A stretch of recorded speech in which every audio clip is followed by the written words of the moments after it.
There are other things that make it easy to detect startup success. For example, uh, a lot of founders who pitch to me are usually well prepared and make a presentation and come to me, and so I tell them that, hey, I don't understand English very well. Can you explain this to me in Hindi? What does it do?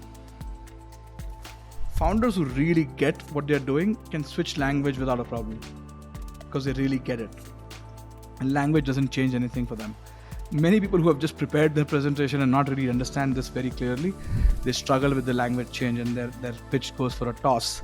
And I've seen that people who are really good, you change language, you change medium, you tell them I don't want to read your presentation, they'll still be okay. Some people you tell them I'm not going to look at your PPT, and they'll be like, how do I explain this to you? The other framework that has worked for me is I tell them I don't understand anything what you're saying. Imagine I'm a user of this product and I have to tell a friend over dinner to try this. What do I say? Only rule, I cannot use any jargon because I don't speak to my friends in jargon. So tell me, what do I say? And I tell them to take 10 minutes break before telling me the answer. I would say 90% of founders fail at this because they can't really distill it to that simple, transmissible message from a friend to friend.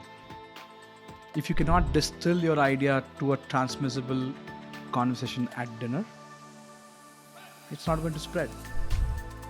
And things that don't spread will have a huge CAC because nobody really understands what the hell are you doing. The other one is asking them what is the real motivation people will use it. A lot of times the real motivation is different than what people say is the real motivation. For example, buying expensive headphones.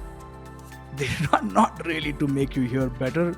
You want to signal to the world that you are affluent and you have good status and good taste. Most founders cannot distill that is the real reason people will buy it. They'll keep going to the functional utility and not the emotional benefit of the product.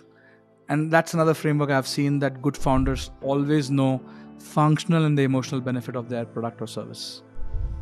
What else I have seen? Market sizing. Most founders cannot imagine how will they start from here and go on to build a very large thing from here. They get stuck in this is what I do, but they can't imagine how will this become a large company ever. They just don't think, they don't even think, they cancel their own idea. And then I've seen the opposite type, which is, I call it the Swiss knife problem. They believe that they have to build a Swiss knife when the consumer only is looking for a knife because they love building. So a lot of them are usually with engineering background. They love to build, they write so much software that consumers are confused when they talk to them because they don't have a foot in the door strategy that, okay, let me sell a knife and then eventually become a Swiss knife in their life. They start with the idea of Swiss knife and you're like, hold on, I can't even process what you guys are doing. And Swiss knife becomes cool, nobody uses it. Like everybody seems to have a Swiss knife but never being used. So I think that's another pattern I've seen. I've never really thought about this from a human framework problem, but another thing is that why would somebody pay for this? And it's surprising how most people do not understand that nobody's going to pay for that. Like just that basic test, nobody's going to pay for that. Like, will your dad pay for this? Will your mom pay for this? Will your CFO pay for this? Will your kid pay for this?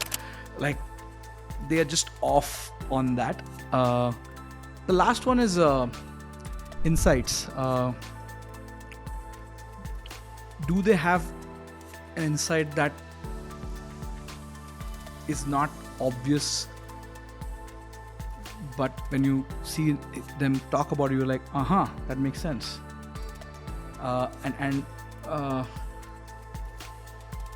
You'll rarely meet successful people who are not insightful. I believe that insight is the smallest unit of truth that is actionable. And therefore, people who operate in the currency of insights tend to be generally more successful. Insights become these nice building blocks through which you can create great businesses, unlock great success, because that is something that is not commonly available. Everybody seems to be seeing some pattern, but you see something else. For example, I had this view that, oh, India cares about status so much more than the Western society. Let me do a thought experiment. I reached out to my friend who used to be a buyer of a top retail chain in India. I asked her to check, can you check if the gross margin on all products sold for living room is lot more than the gross margin of all products sold for the bedroom? And nobody had ever analyzed data like that in retail ever. Because it's like kitchen and sofa and furniture and all of that. Nobody thought living room and bedroom as two separate concepts.